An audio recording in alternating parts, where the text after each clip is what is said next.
تخت پنجاب کس کا فیصلہ کن ضمنی انتخابات میں پی ٹی آئی کا پلڑا باری رہا۔ غیر حتمی اور غیر سرکاری نتائج کے مطابق پی ٹی آئی 20 میں سے 15 سیٹوں پر کامیاب، نون لیگ نے 4 نشستیں جیتی اور پی پی 228 لودھرا سے آزاد امیدوار کامیاب۔ پنجاب کے 20 حلقوں میں ضمنی انتخاب کے دوران ٹرن آؤٹ کے تمام ریکارڈ ٹوٹ گئے۔ 50% ٹرن آؤٹ رہا۔ پی ٹی آئی کو 46.8 اور نون لیگ کو 39.5% ووٹ ملے۔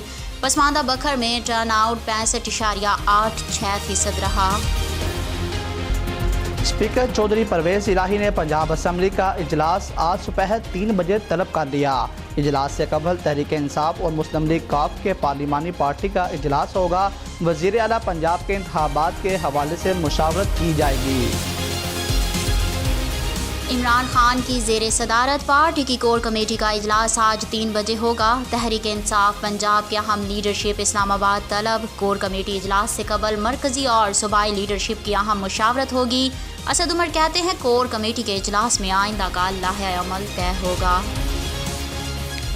اور پیپلز پارٹی کے چیئرمین وزیر خارجہ بلاول بھٹو زرداری نے پارٹی کی سینٹرل ایگزیکٹو کمیٹی کا اجلاس آج کراچی میں طلب کر لیا۔ دیگر علاقوں کے رہنما آن لائن شرکت کر سکیں گے۔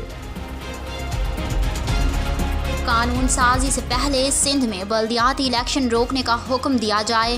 سپریم کورٹ کراچی رجسٹری میں بلدیاتی الیکشن روکنے کے لیے ایم کیو ایم کی نئی درخواست۔ ایم کیو ایم کی عدالت سے فوری درخواست سننے اور 20 جولائی کو اسلام آباد میں مقرر کرنے کی استدعا۔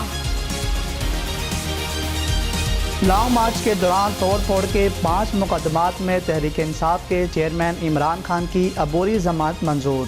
اسلام آباد کی ماتحت عدالت نے 10 مقدمات میں عبوری ضمانت میں توسیع کر دی۔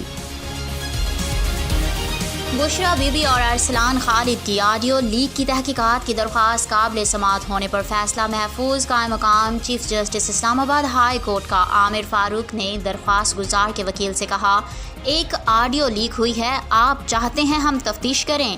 کیا اسلام آباد ہائی کورٹ کا کام ایک تفتیشی کا ہے؟ 2 نجی لوگوں کی گفتگو پر عدالت ریٹ کیسے جاری کرے؟ اور ملک بھر میں کرونا سے مزید 5 افراد انتقال کر گئے۔ 24 گھنٹے میں 492 نئے کیسز رپورٹ۔ مثبت کیسز کی شرح 2.42% رہی۔